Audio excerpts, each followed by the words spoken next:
അന്ന് സ്വർഗീയ സൈന്യത്തിന്റെ ഒരു സംഘം ദൂതനോട് ചേർന്ന് ആർത്തുപാടി, അത്യുന്നതങ്ങളിൽ ദൈവത്തിന് മഹത്വം, ഭൂമിയിൽ ദൈവപ്രസാദമുള്ളവർക്ക് സമാധാനം.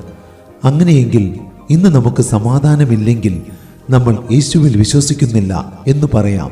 എന്തെന്നാൽ ദൈവത്തിന് പ്രസാദമുള്ള പ്രവൃത്തി യെശുവിൽ വിശ്വസിക്കുന്നത് തന്നെയാണ് എന്ന് കർത്താവ് പറഞ്ഞിട്ടുണ്ടല്ലോ.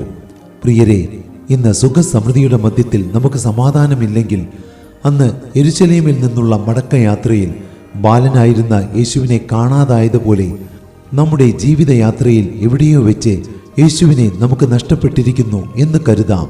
എന്നാൽ ജീവിതത്തിലെ കഷ്ടതകൾക്ക് മധ്യത്തിലും നാം സമാധാനം അനുഭവിക്കുന്നുണ്ടെങ്കിൽ സമാധാന പ്രഭുവായ ക്രിസ്തു നമ്മിൽ ജനിച്ചിരിക്കുന്നുവെന്ന് ഉറപ്പിക്കാം. അങ്ങനെയെങ്കിൽ ഇന്ന് നമ്മൾ ഭാഗ്യവാന്മാരാണ്.